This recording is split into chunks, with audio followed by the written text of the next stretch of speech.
Hello, I'm Richard Frieder from the Hartford Vote to Coalition, and we are very pleased to present these brief interviews with candidates for the Hartford Board of Education who will be on the ballot on November 2nd. The Hartford Vote to Coalition is a nonpartisan group of about a dozen organizations and agencies, and we are committed to supporting the democratic process and to increasing voter engagement in Hartford. Normally, we host live in-person events with candidates, but this year, because of the pandemic, we are instead bringing you these recorded interviews in the hope that the interviews will help you get to know the candidates as you get ready to vote.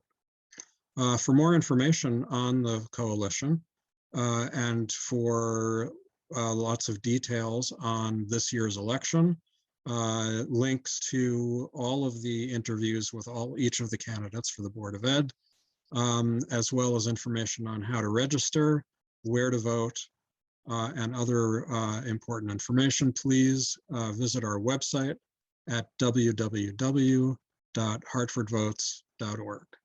We'd also love to have your feedback on these interviews and on our work in general. So again, we would invite you to connect with us through our website. Once again, the address is www.hartfordvotes.org. Thank you. Hello, everyone. Welcome to one of the interviews that the Hartford Vote to Coalition is doing with the candidates running for the Hartford Board of Education election this fall.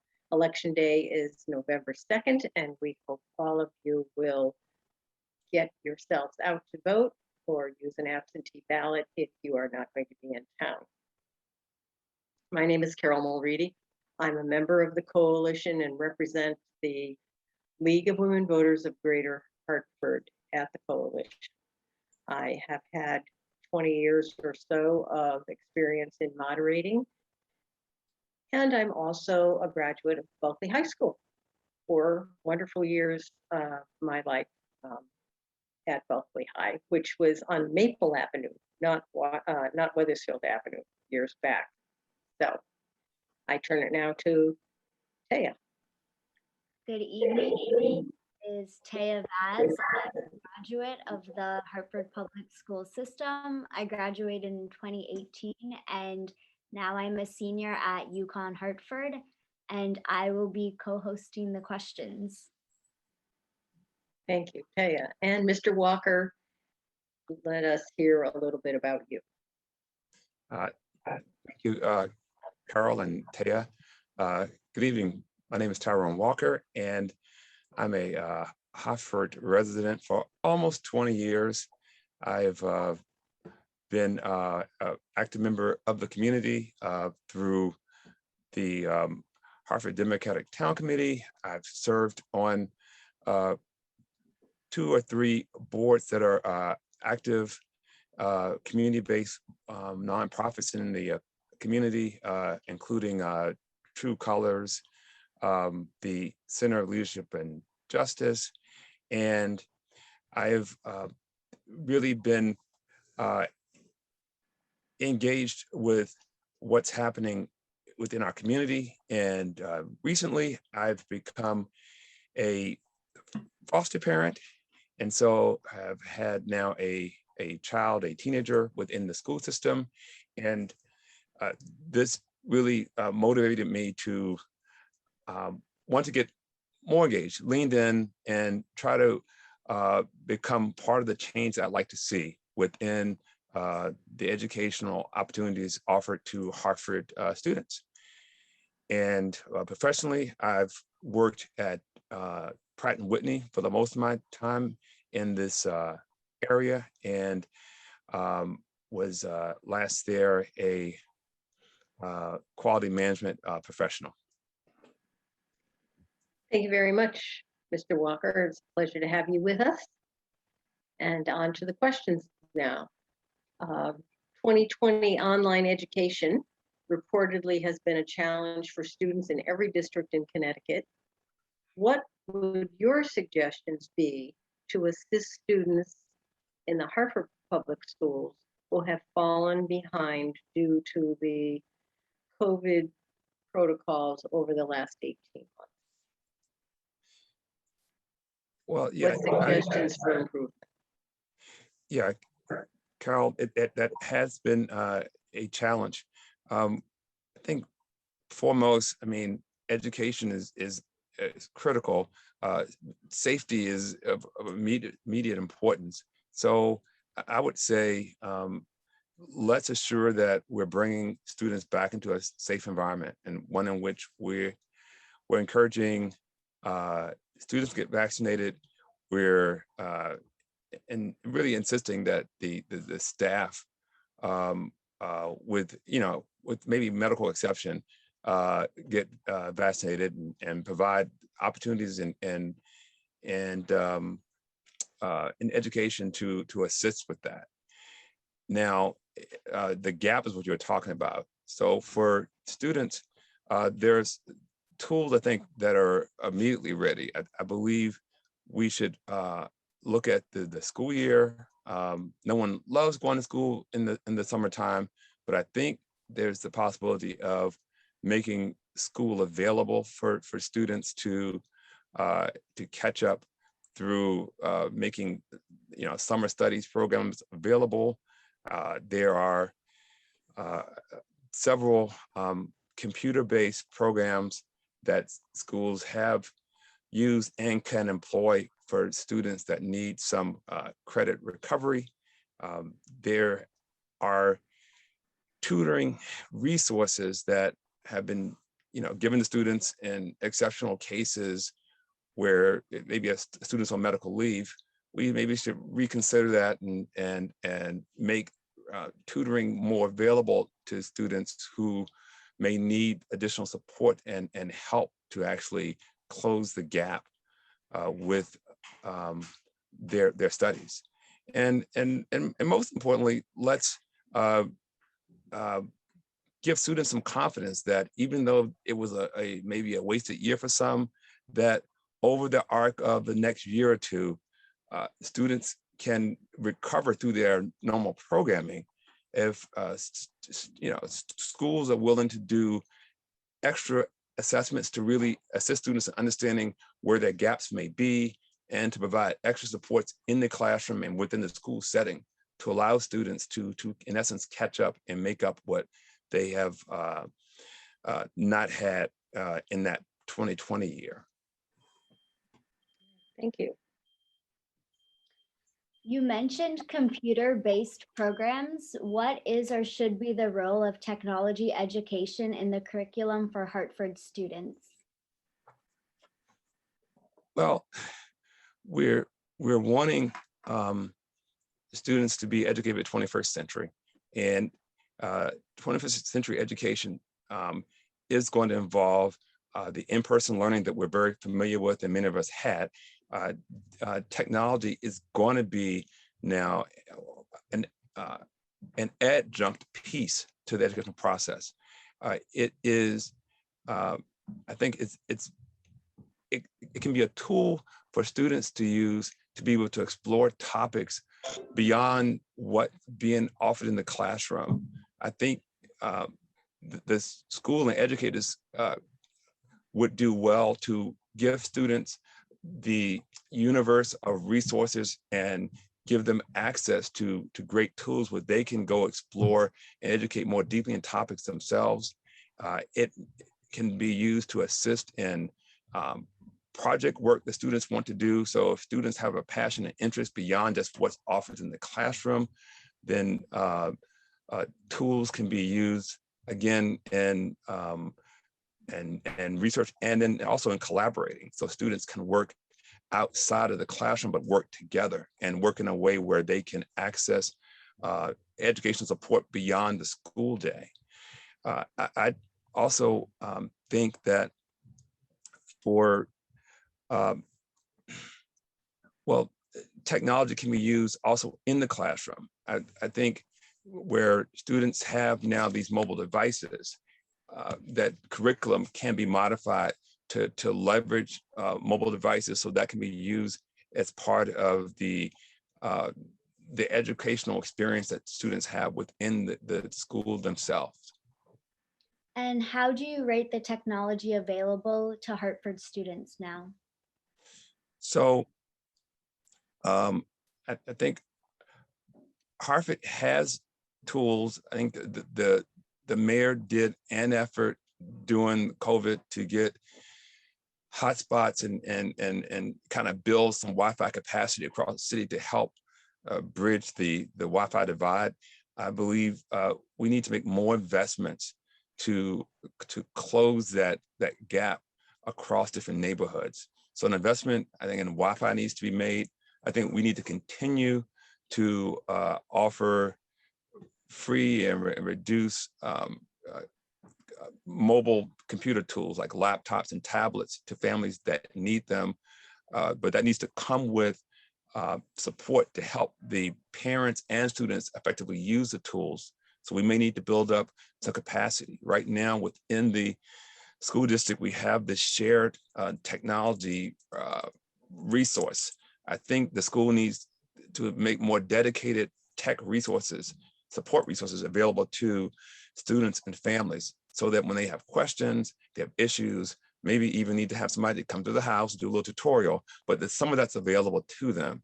And I think we could also think about creating walk-up tech services, either within the school setting or within certain central locations, in just in the district, where folks can walk up with their laptops and tablets and talk to a tech person there, face to face, and get some actual walk-up help so they can leave and feel like, okay, now I can confidently go back home and do the work and the assignments that they've been tasked to do. Mr. Walker, and talking about all of these resources, of course, that leads to funding, and there certainly have been funds made available to do a lot of the purchasing of tablets and so forth during COVID, as you refer to. But there are additional monies coming to Hartford, to all schools across the nation, as a result of the COVID relief funds from the federal government. But these are one-time funds, and I'm wondering if you have suggestions that you would make to the superintendent as a policymaker for the Hartford Public Schools, should you be elected to a seat. Yes. What has come to the attention in this past year, post-COVID, is been an exodus of teachers from Hartford, not necessarily leaving because the district is not a great place to work, but because they can increase their salary 10 and 20% by going to work at some of the surrounding school districts. And so I believe some portion of that money should be used to address salary ranges, to bring Hartford salaries a little closer to the surrounding areas, so we don't have as much of that kind of temptation and drain of teaching resources, right, from the district. We also have a shortage of paraprofessionals, and they directly work with students. So I believe that student assistance and student safety is enhanced if we close the gap on that paraprofessional need. And that will also require some increase in salaries to attract more individuals to that role. So beyond those kind of immediate staffing needs, we talked about technology infrastructure. I believe that we need to just invest more in technology, particularly for students. We're going to be asking them to do more, and so we need to provide resources, and that would be some of the tech support that I was saying, and more support for folks who are going to need to have their tablets and devices supported. Now, an immediate issue, shifting to actually students and safety. We've heard recently about violence in the city, and I believe resources need to be directed to help in this issue. This is not just in the schools, in the community itself. And so I think some resources will have to be spent to address maybe mental health issues, reaching out to the community along with other civic and city leaders to see what we can do to strengthen the community and reduce violence within the community itself. Because I think reducing violence is going to increase student safety and increase safety within the school. So those would be kind of immediate areas I would look at. And beyond that, let's leave some portion of money for needs that may be confronting us as we move forward within the next few years in the district. Thank you, Mr. Walker. How should the school district address development of skills beyond computer literacy, like critical thinking and problem solving, that are going to be necessary in the workplace of the future? And I know you previously talked about this. So, Taya, I'm glad you asked that question. I'm going to peek at one of my notes, because there was a recent portrait of what's considered a graduate of Hartford Public Schools, and there were 5 elements mentioned there. One was being a problem solver, skilled communicator, team player, innovative thinker, and an informed and engaged citizen. And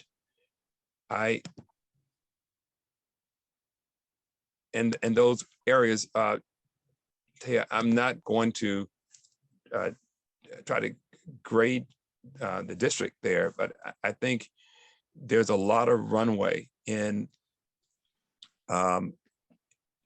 building those skill sets within students. And it's not that we can pour it into students. We as a district, we need to provide more opportunities for students to develop their problem solving and critical thinking skills. Now, we've had programs in the past like First Robotics, and that's a great program, but First Robotics impacts a smaller number of students at the high school level.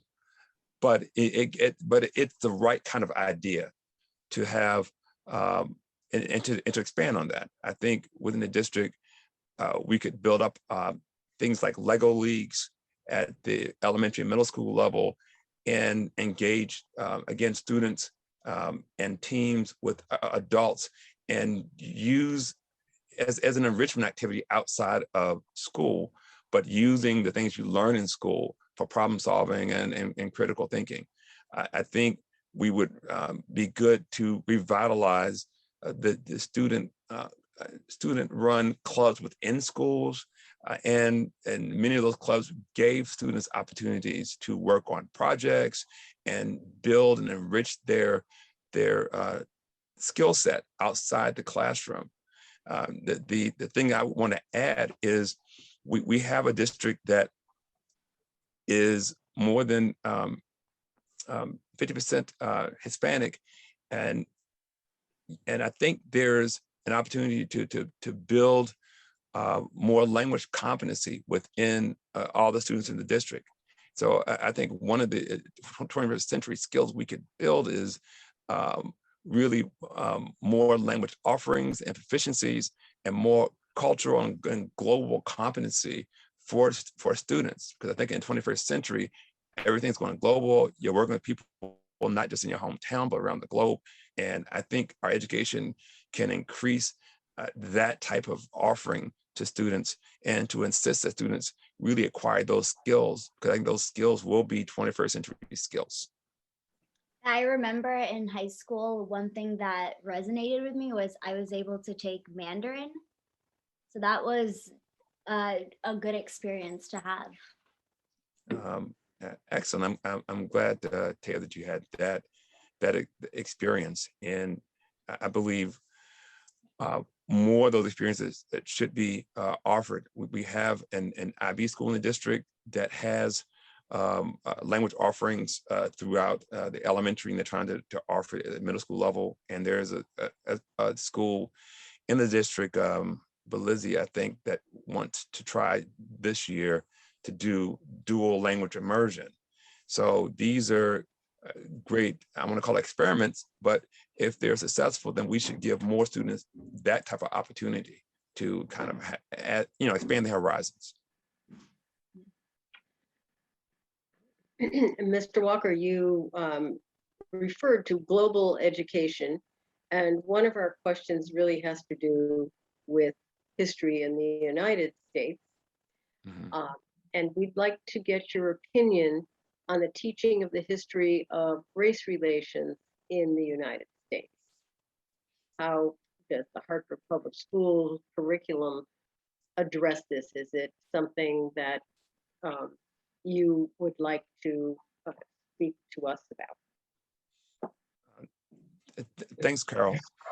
We know that African Americans have been in this country since the 1600s. And so the history of African Americans is American history. So I think we have to see a story of America that includes African Americans within that narrative. The good news in Connecticut is that the state legislature has approved of the study of African American studies as part of the curriculum of education in the state of Connecticut. Now, I guess I'm trying to get at your question, because to approve a new curriculum topic doesn't mean that we know what's in the box, what's going to be in that offering. So I would say this becomes a perfect opportunity to bring in stakeholders, right? Obviously, you're going to bring in folks from the academy. You'll have professors and educators who will tell us what needs to be part of the curriculum and maybe a pedagogical approach. But I also think that we have lots of history that's known within small towns and communities of citizens within Connecticut. And I think that there's an opportunity for us to begin to collect the stories of Connecticut that we know and that we don't know, and add them to this overall narrative. Because everything about America didn't happen in Alabama and in Texas and in Florida and Virginia. There are things that happened in Connecticut that we may not be aware of that would help inform our thinking of how we got to where we are, and would help give us guidance in terms of where we should be going towards the future. So that's a long-winded answer of saying, yes, I support the discussion of the history of race in America, and I would advocate really the discussion of African Americans in America, and that whole narrative is part of the study of American history. Thank you. Leah, to you. I think this brings us to the final question. Why did you choose to run for a seat on the Hartford Board of Education? Yeah, thanks, Taya. So I get to talk about myself growing up as a child of a public school teacher. I'm a product of public education and have been interested in it since I practically grew up in it. And now having a child that's in it and dealing with the educational process here in Connecticut got me to just want to lean in now. We all have ideas of what we would do and things we would change and things we want to see different. And I really felt like there's a need for more accountability for the leadership, the educational leadership of the city, and that we need to have more empowerment of teachers and community voices, and really hold our leadership accountable to those voices and stakeholders. I want to be a person that would advocate for the voices of teachers and parents and students to be at the table as we're making policy decisions, as we're implementing programs, as we're seeing how programs are affecting both children and parents. Thank you very much, Mr. Walker. That brings us to the end of our little interview here. We thank you very much for joining us and sharing your thoughts with the Hartford community in your campaign for a seat on the Hartford Board of Education. So again, we thank you and hope everyone will share the information that they've learned about you and the other candidates that have been part of this interview process. Thank you very much. Thank you very much, Carol, for the invitation. And I support the work of like the Women's League of Voters and the Hartford Voter Coalition. The community engagement around the election process is so important. And I am open to support your efforts. We'd like to get more and more participation for this type of election and get more civic engagement and community voice and who they want to represent them at the Board of Education.